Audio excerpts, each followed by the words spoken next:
1400 বছর আগে রাসূল ভবিষ্যৎবাণী করেছেন। তিনি বলেছেন তাফতারিকু উম্মতি আলা 73 মিল্লাহ, আমার উম্মত গুলো 73 দলে ভাগ হয়ে যাবে।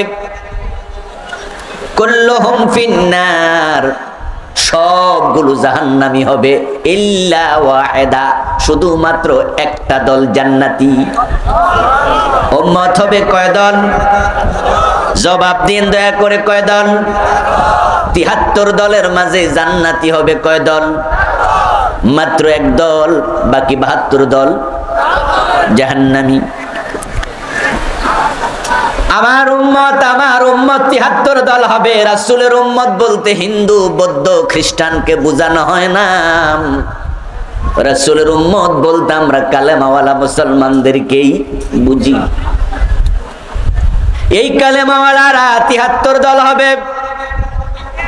রাফিজি, খারিজি, জাবরিয়া, কাদরিয়া, শিয়া, মুতাজিলা, মাঝবান্ডার, দেয়ানবাগ, আটরশি, এই সব কালেমাওয়ালা মুসলমান।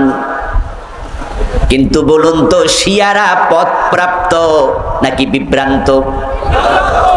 তাহলে কালেমাওয়ালাদের মাঝেও বিভ্রান্ত। যারা কাদিয়ানি তারা কি কালেমা পড়ে নাই? তাদের আজানের মাঝে কি আশহাদু আল্লা ইলাহা ইল্লাল্লাহ কালেমা নাই?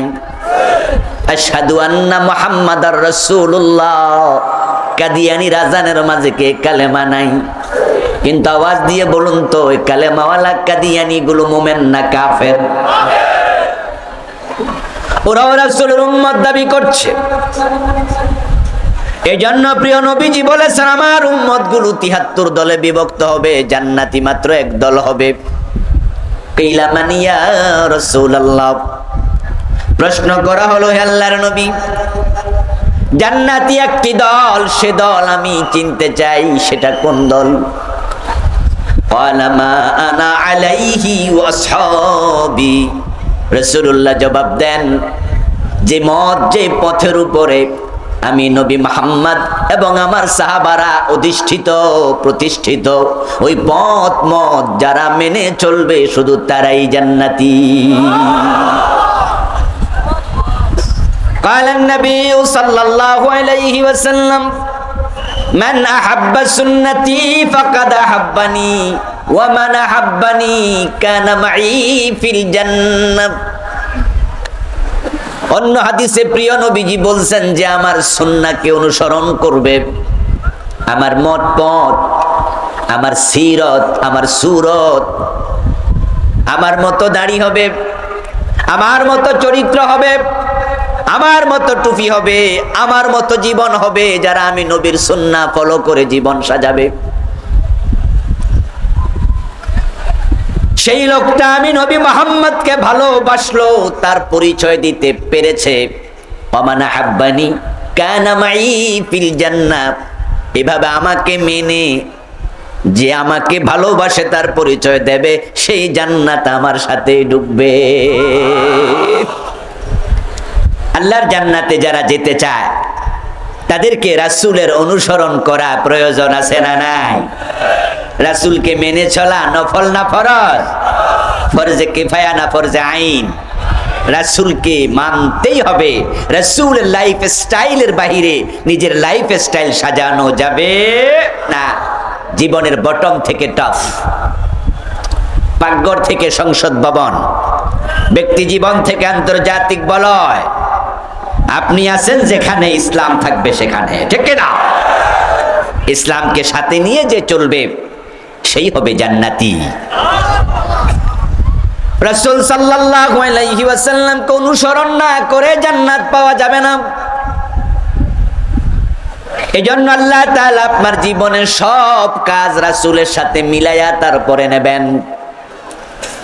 যে ব্যক্তির কাউল এবং আমল, কথা এবং কাজ আল্লাহর নবীর সাথে মিলবে না, তার কথা কাজের মূল্য আল্লাহর কাছে 1 পয়সাও নেই। একটি উদাহরণ দিলে বুঝবেন।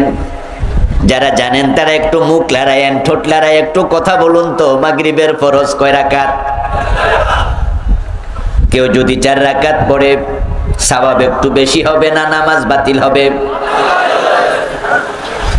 মাগরিবের নামাজ যদি ফরজ কেউ 4 রাকাত পড়ে, তামাম দুনিয়ার সব আলেম ফতোয়া দেবে নামাজ বাতিল। ওই লোক যদি আর্গুমেন্ট করে দাঁড়াইয়া বলে অপরাধ কি? 4র্থ নম্বর রাকাতে আমি সোনার বাংলা গান গাইছি নাকি? আমি তো সূরা ফাতিহা পড়ছি। মসজিদের হুজুর ওয়াজ করেছে কোরআন শরীফ পড়লে প্রতি অক্ষরে কয় নাকি কমপক্ষে 10। তা আমি তো পুরা সূরা ফাতিহা পড়ছি, আমি তো কোনো খারাপ কাম করি নাই। 4 নাম্বার রাকাতে একটা রুকু বেশি দিছি, 3 বার সুবহান রাব্বিয়াল আযীম বেশি পড়েছি। 4র্থ রাকাতে 2টা সিজদা বেশি দিছি, 6 বার সুবহান রাব্বিয়াল আলা বেশি পড়েছি। তোমরা যারা 3 রাকাত পড়ছো, তোমাদের সে আমার 4 রাকাতে ইবাদত বেশি, সওয়াব তো বেশি হওয়ার কথা, বাতিল হবে কেন? আমার অপরাধটা কি? তখন আমরা সবাই মিলে একটাই জবাব দেব, কোনো অপরাধ তুমি করো নাই। 4র্থ নম্বর রাকাত, ওখানে গান বাজনা করো নাই, কোনো অন্যায় কথা বলো নাই। শুধুমাত্র একটা প্রবলেম, তোমার মাগরিবের নামাজ নবী মুহাম্মাদের মাগরিবের নামাজের সাথে মিলে নাই। নাকি?